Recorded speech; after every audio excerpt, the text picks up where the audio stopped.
This is Nancy Juetten, the leader of the Raise Your Voice, Make Your Impact Facebook group. And boy, oh boy, I have a treat for you today. We have Joe Pallo, the author of How to Sell Nothing, who has some incredible value to add about how to do exactly that, whether you're selling agricultural services, financial services, coaching services, or whatever the case may be. So saddle up, listen in, and Joe, take it away. Thanks, Nancy. I appreciate you, the introduction and the kind words. I'm just going to start right out with, there are some things that we hate about selling. Let's just say we've all had these appointments where you're meeting a client for the first time, and maybe this is before COVID, and you're sitting in the lobby, and you see two people walking down the hall. One of them's your neighbor, the other one's the guy you're going to meet, and it just happens your neighbor has to be there. And so you start talking, your neighbor's joking around, you're saying, "You're not using Pallo? Pallo's awesome. You got to talk with him. It's a great boost in rapport." We continue to go down the hall. We end up in the office. We're talking establishing rapport. We're talking about the fish in the wall. And you look over, he's got a picture of your buddy from 8th grade. And you talk about that Yahoo for a while. And it's a great meeting. He's asking questions. He's laughing at your jokes. He's leaning forward. He even says, "Joe, can you come back in 2 weeks and I want to see a proposal?" I mean, you've had meetings like that, right, Nancy? Okay. Absolutely. Scale of 1 to 10, it's a 10. 2 weeks come by, and we're sales guys, so no matter what time, how much time, we're last minute trying to put things together because we wait. And you get a call, and "Hey, Joe, I can't be there. I got a kid who's homesick today. I'm working from home. Let's just do it in 2 weeks, same time. Let me know if that works. Thanks, buddy. I'll see you then." That's fine. I mean, he called me buddy. We're still good. We're still friends. 2 weeks later, 2 weeks come by, and sure enough, another call. "And Joe, now I'm sick. Let's do it. Oh, shoot, I'm on vacation. Can you call my admin and set up a time?" And maybe it takes you a month to get back in. And this time you're coming in, the admin walks you down the hall, and he says, "Hang on, I got to finish this email." And you're typing, and 30 seconds of silence. It's just awkward. And he goes, "Okay, 2 things. I got called to meeting across town, so we're going to cut ours a little bit short. Let's see what you got." And you kind of jump right in and start talking, and it's different. It's like the previous meeting was like a Norman Rockwell fire, very warm and cozy, and it's cold in there. And that bench is hard, and he's got his arms crossed, and now he's looking at his computer. Now he's looking at his watch, and he's not asking questions. And you walk out of there with, "I need to think about it. Call me in 6 months." And we never get back in to see him. That truly is probably the most frustrating things we deal with. Okay, what we're going to talk about today is going to fix that. So let's look at it this way. I'm going to assume it's a one-call close. I know it's not, but just in order to get through, there's a cycle of selling we want to talk through. And ideally, it's going to go in this order. It should, but it really doesn't because life doesn't do it that way. If it's a multiple relationship sale, you just do this multiple times. So the top of the circle, it's the data gather, where you get as much information as you can about the client, about the prospect, about the company, research the industry. I try to find what I coach on is a silver bullet. A silver bullet is something that I know that the average Joe on the street doesn't know. And I want to draft off of that relationship. But that's all in the data gather. You take all that information, you use the second step, and that's the approach. Whether it's phone or face-to-face or over Zoom, it's where you're actually setting the appointment, having an initial conversation. Third step is the foundation. And that's where everything's starting being built. Whatever's going to happen is starting to be built right there. Fourth is the demo, information, proposal, illustration, whatever you want to call it, where you're actually showing what you do. Fifth is where you answer objections. We need to bring them up in advance. They're not going away. Whoever brings them up first wins. We know what they are, so we need to address them. Once you've answered the objections, then you can close for the next step. You solidify the sale and ask for referrals, and you're right back up at the top of the circle. Now, have you seen something like that some way, shape, or form? Yes. Okay. Let me do something a little different. I'm going to put you on the spot here. Is that all right? Yes. Okay. Let's say that we're in a selling situation. Make any assumptions you want, and you're talking to me, and you're selling your services to me. We just got done establishing rapport, and there's plenty of time, and I'll say, "Nancy, I want to hear what you do. Give me your pitch. Just start out. What would you say?" And again, I'm putting you on the spot here. You sure are. I love asking this too, but go ahead. Could it be that you are someone who wants to speak up on more live and virtual stages without leaving your house so that you can have more opportunity to serve and transform the lives of the people you're here to help? If that's the problem that you are running into, I'm really glad that we're meeting today, because that's exactly what I do. I guide service professionals who want to speak up on more live and virtual stages, how they can book themselves on more of the right podcasts without hiring expensive booking agency, without leaving their house, and without letting tech take them out. Good. I just want to get a start. Thank you for doing that. And there's two things. That was really good. And actually, it's really bad too, because that's probably a bad example for what I wanted to do, for what I'm going to demonstrate. I usually do that, and I hear a lot of the similar things that I know I'm going to kind of do. But so it was bad for being an example. It was a really good example. I was looking for a bad example. Does that make sense? Okay. Okay, Right. but anyway, so let's go back to those steps. Let's go back to those steps. Data gather, approach, the foundation, the demo, answer objections, close, and solidify the sale. All the steps are important, but if you had to pick one as the most important, what would it be?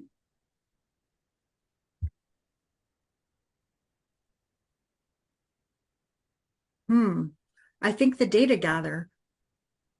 Okay. I hear all different answers. And the one that I think that really resonates, it's really the foundation. I mean, they are all important, but that's really where the sale happens. And that's the part that's probably not done correctly, or it's skipped altogether. So there's 5 things that I want to have in my foundation. Okay. First, I need to eliminate distractions. It's my show. Do it politely and professionally. But if I'm sitting down talking, and again, it's a little bit awkward with Zoom, but we can still establish it by the questions you're asking. We're talking about establishing rapport. We get down to business. I may ask, can I go close the door? And do something like that keeps me in control. It's just that it's my show. Second thing, I need to build rapport by using names professionally, with permission, and they have to be relevant. There has to be a story tied to them. Third, I need to uncover their needs. And there's an acronym it's called EARNING, E-A-R-N-I-N-G. We'll talk about that more in a second. Fourth, I need to create a buying atmosphere. Now, when I say buying atmosphere, what does that mean to you, Nancy? A buying atmosphere would be one where the rapport is established, the body language of my guest is relaxed and open, and I know there's a need and means to solve the problem, and I have the perfect solution. Those are all accurate, but for this context, creating a buying atmosphere is giving them permission to say no. I want to take all the pressure out. I'm not a high-pressure salesperson. I'm a good salesperson, but I'm not high pressure. Say, hey, if I want to bounce some ideas off. If you like them, great. If you don't, it's not a big deal. I'm not going to, mentally, I'm not going to be that guy. I give them permission to say no. Oh. And the fifth thing is we need to answer objections. Again, like I talked before, I look at it. I'm on one side of the table. They're on the other side of the table. In between us on the table are a bunch of bullets with an objection. Got to talk to my boss. I got to check with so-and-so. I got a guy, or I don't have any money. They're on the table. Whoever brings it up gets to reach over and take that bullet off the table. If you don't, that's odds going to kill the next step. Not all the time, but those objections are not going away.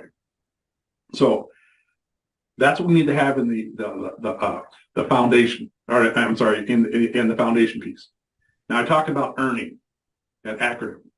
It's like having a battle plan. You have all your plans, everything ready. As soon as the battle starts, the plans go out the window.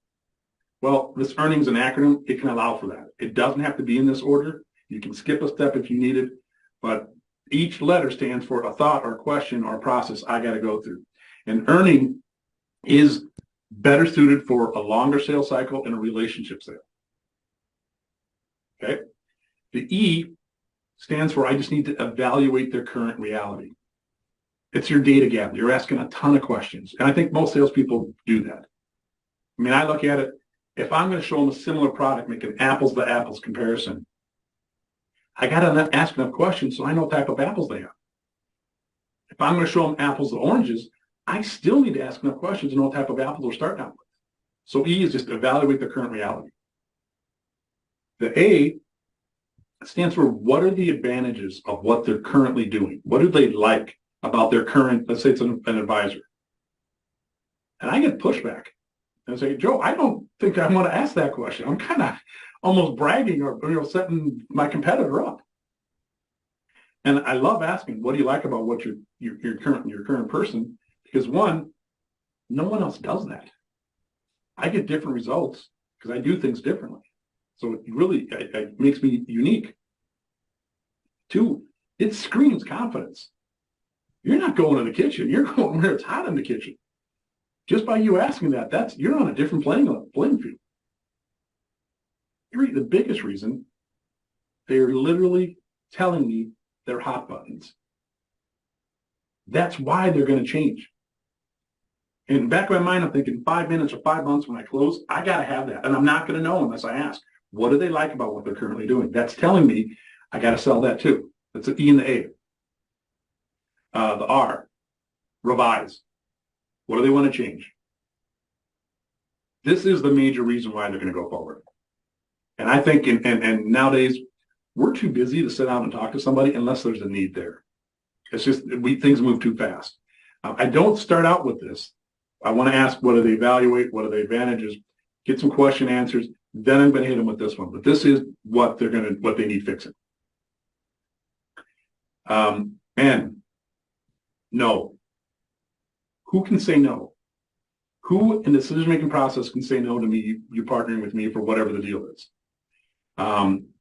There are times I will back out of a presentation if I don't have the people there. Sometimes you can't. You got to do it politely.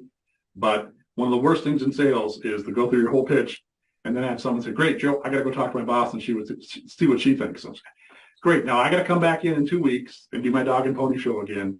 Or worse, you're going to sell my product for me and you're not an expert on it. And you're going to sell me for me and you're not an expert on it. So I want to know who else needs to be involved. And again, if you can back out, if it's professional, sometimes you can't. I would try to do that. So let me make sure I understand. If the right people are not in the room, your inclination is to bow out gracefully or reschedule the meeting so that the right people can be in the room to hear the value so that you can make the most of your time and theirs as well? It's that important, yeah. I may get right up to it and maybe I'll kind of be a little bit squishy and not give them the price. Say I need to do some research on it and hold that piece back. But again, they're professional and they know it. They want to know that number too. So it's kind of, almost button heads, but sometimes you can, sometimes you can't. But ideally I try to do that. Excellent. If there's one idea I challenge you to take away is this one. I is simply interpret back what they just said. Just say, hey, just for clarity, if it's all right, with your blessing, can I just repeat back what you just said? And I really don't wait for an answer. It's a very a quick pause, but if I do, I just start going. And I literally tell them everything they've talked about, it's in their words. And the results just incredible. It's like, holy crap, Pallo, you said it better than I did. Mentally, I'm on their side of the table. I have not even started selling. It's a huge thing. The biggest complaint about salespeople is no one listens. I was actually even at a clinic once, or a training or a breakout session, and the guy was giving us techniques on how to learn how to look like you're listening. Why don't you just listen in the first place? It's a little bit easier. But interpret back what they just said and just watch their reaction. It's like, you get me. Finally, someone who gets me. And that's a great spot to be in. The second N, nothing. What if nothing changes? This gets a sense of urgency. And I'll ask that question, and 95% of the time, it's probably even 99% of the time, whatever they say, I'm going to say, what else? And it's kind of annoying for them. It's like, well, dang it, I just told you, I got to think about it. Yes, I want you thinking about it. I want to know what happens if nothing changes. Well, probably in the same space next year. What else?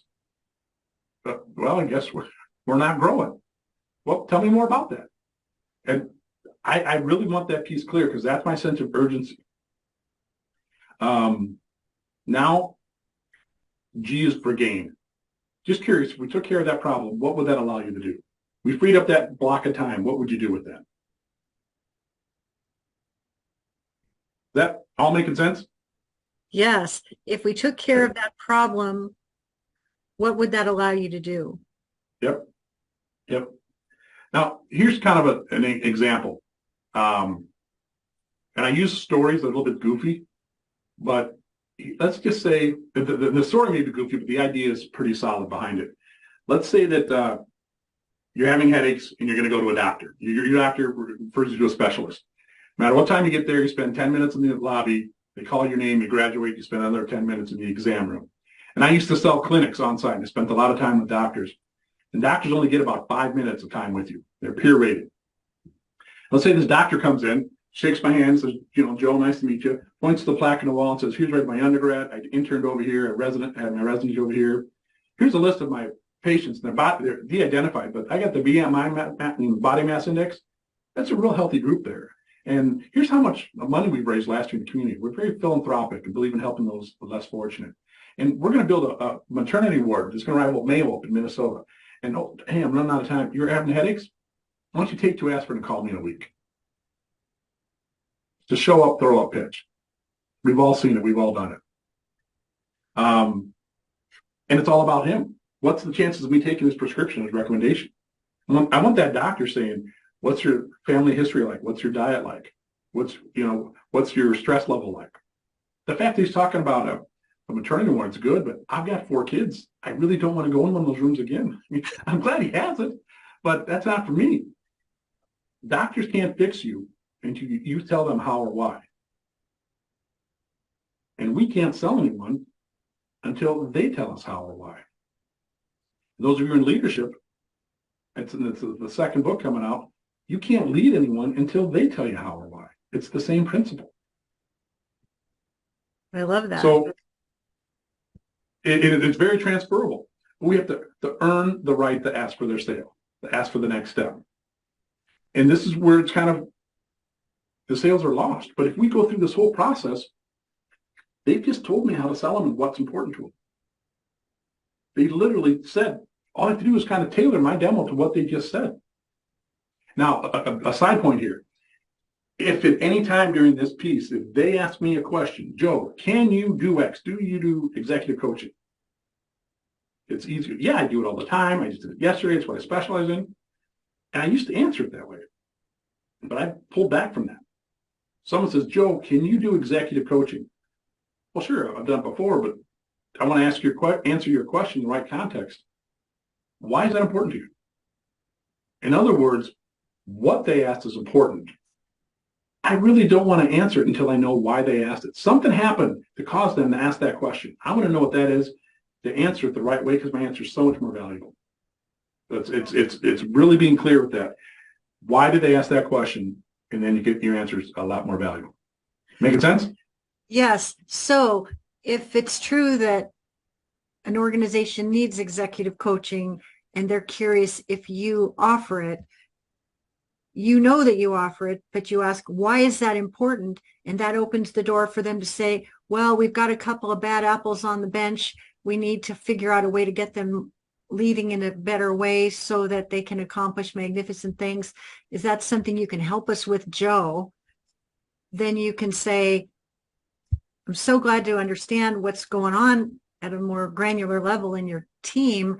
So glad to know that, because that's exactly what it is that I do as an executive sales coach, leading people to accomplish magnificent things.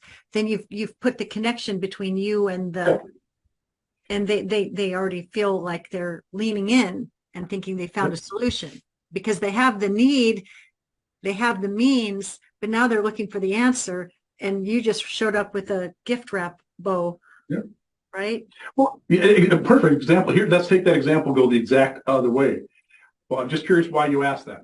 Well, yeah, we had a coaching last time and he's doing all this, rah stuff, and he was, okay, I got to differentiate myself. It could be a good reason, a good experience, like you were saying, he has a good need, or it's a bad. Either way, I would have answered that question wrong either way had I not taken the time to say, what caused you to ask that? So there's value coming either direction. I love that. So here's something else. In a selling situation, whoever's talking is buying. Nancy, if I'm selling you and I am talking more than you are, I am literally buying your objections. In that same situation, if I get you talking more than me, you're buying whatever's in my bag. Okay. So let's look at it this way. In sales, there's two sales that need to happen, or two buckets that need to be filled. There's a logical sale, a logical bucket. There's an emotional sale, emotional bucket. Both buckets are important and both are needed to get the next step. But if you had to pick one, the logic or emotional, what would you pick? Emotional. Why is that? Because people buy based on emotion and then justify their decision with logic. Absolutely. The logic needs to be there because it confirms the decision. But you're not going to have a decision unless you're emotionally engaged. Okay? So let's go back to that meeting. That first meeting, I had both buckets full. I got the next step. I walked out of there because remember, he knew my neighbor and he knew my buddy from 8th grade. He was laughing at my jokes. Both buckets are full. I came back a month and a half later and the meeting was different.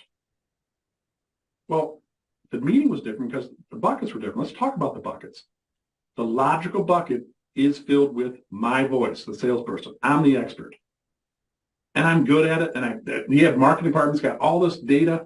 That's done. It's easy for us to sell the logical piece. That bucket is filled with my voice. Imaginary bucket. My words coming out fill up that bucket. We're full. Logically makes sense. But the logical bucket's finite. Once, like if you have a bucket of water, and Nancy, it's full of water, and you try to put more water in it, what happens? It overflows. Kind of a waste. Well, if you have a client logically sold, can you sell logic anymore? It's kind of a waste. It's kind of annoying. The emotional bucket is filled with their voice. It's what they want and why they want it. And emotions are weird and fickle things. They don't make sense and they change all the time. The emotional bucket has holes in it. When I came back in 2 months later, he asked for, he said, Joe, I got to cut the meeting short because I had to go across town, and then let's see what you got. He asked for the logical piece. I gave it to him. The logical bucket was still full. The emotional bucket was empty. He's not going to get re-engaged until I get that emotional bucket full again. I would have been better served saying, well, we can do that, but just curious, why is that important to you? Tell me, let's talk about that for a minute. Is that all making sense? We need both buckets full.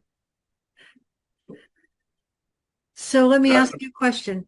We've all been in situations where we thought we were going to have an hour to do our pitch, and for whatever reason, now we only have 20 minutes. And here you are with this person. You had the warm and fuzzy, the Norman Rockwell, and now you're walking in cold. His arms are crossed, his brow is furrowed. He's in a hurry. He's in a rush.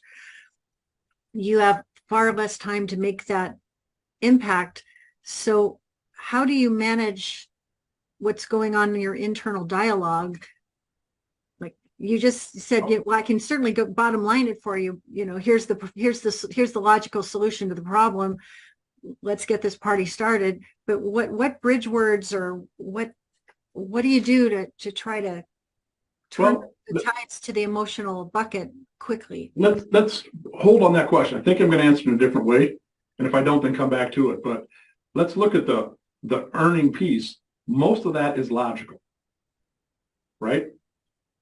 The question you may be asking is, well, how do you fill up that emotional bucket? Because that's what I need to talk about next time or right now. It's their voice. It's the emotional bucket is filled with what I call dig-in questions. Dig in, because they give me, I'm going to dig in. And it's basically whatever they're saying, I'm thinking, well, why is that? Well, why is that? Well, why is that? Well, why is, and you can't do that because that's creepy and weird.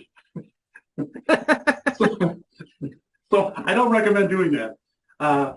But a digging question, to give me a what, I need to get to the why behind it. Here's some examples of digging questions. What do you mean? That's a digging question. You know, I just want to be comfortable. How so? That's a digging question. Tell me more. One of my favorites. Hey, what does that look like? You know, when like people say, you know, when we retire, we just don't want to worry. Just What do you look like? What does that look like? When you say not worried, what does that look like? Their words right there are filling up that emotional bucket. It's not mine. Give you an example. My favorite is what else? Whenever they're saying that, that's like I said it before, the most powerful words in sales is what else? They're also the ones that are most underused. So in between, when I'm going through the earning piece, I'm asking digging question after digging question after digging question, because that's what's going to fill up that emotional bucket. And I need that to close in 5 minutes or 5 months. And once I have that written down, when I come back in 2 weeks, that's where I'm going to go to. But I have to get them to say it. I just kind of tee them up. Did that answer your question or help you out? Yes, I love that you said whether I have 5 minutes or 5 months, if I know what fills his emotional bucket, I can get there fast. That's so good. So good. Because the emotions change, that the bucket has holes in it. Now, there is a thing called trust. We're a trusted advisor. That comes in and kind of fills in the bottom of the bucket. We have to be aware of that. And we have some clients we have control over. They'll just do, hey, whatever Pallo says, I'm doing it. That's good, but I still check where that emotional bucket is. What it looks like this is really in sales. Someone's coming in to see me. They're thinking, all right, I'll listen to Pallo. He's referred to me, but I'm not going to buy. I'm not going to use a coach. They have all these a wall built of objections, and that's normal. And a good salesperson can go over, under, around, and through that wall and make a sale. Would you agree? Yes. Okay. Are you a good salesperson? I have much opportunity to improve. I love asking that question too. And you're very good. So good salespeople go over, under, around, or through the wall, but the wall's still there. Do you know what great salespeople do? What do they do? They have them tear down their wall. They built the stinking thing. That's hard work. Let them do it. When I'm going through the earning process, they're taking away chunks and lowering their bricks. I'm digging in. They're taking away big sections of the wall. Now I can come back in. Now I'm a trusted advisor. They can build it back up once I'm in. And here's the way of looking at it. And I kind of challenge my clients to think of it this way. Let's say, Nancy, you and I are on a sales call. And I'm on point. I'm going through the earning process. And I'm asking digging question followed by digging question. And we recorded the whole call. Okay? Then we're done. We come back to the office and we play it back, but we edit out my voice. What would you have left? You'd have this juicy, delicious, emotional monologue from a client that has a deep need and a really important reason why he needs to meet it, and wanting to release the burden of being frustrated that it's gone unmet up until this point. It sounds like you're selling nothing. That's what it is. It's just, they literally tell you what's important, why, and everything out. You don't even have to be good anymore. And it's completely a servant selling mentality. It's hey, I'm helping you out. If I help you get what you want, I get what I want. And I'm taking the time to do that. So this is going to, that's kind of the end of that part of the part. This is going to blend in on everything else we've done. So we can do a timeout now as far as the pseudo recording. So, Joe, what a fabulous masterclass on how to sell nothing, accomplished spontaneously on the fly, because we both saw an opportunity to share important gold that would help me, but could be of help to so many other people.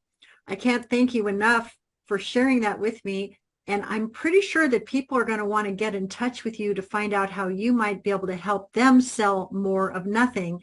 Is there some invitation you could extend for those who find this call particularly helpful? What can people say, do, or take action about to take a step in your direction? Well, I think the first thing up by Joe at sellnothing.co, not .com. The M is bought. I'm looking at buying it. So it's Joe at sellnothing.co. Shoot me an email there. We'd love to have a discussion here about what they're doing and how you do it. Outstanding. And you have a new book coming out, likely coming in the new year. What is the official title?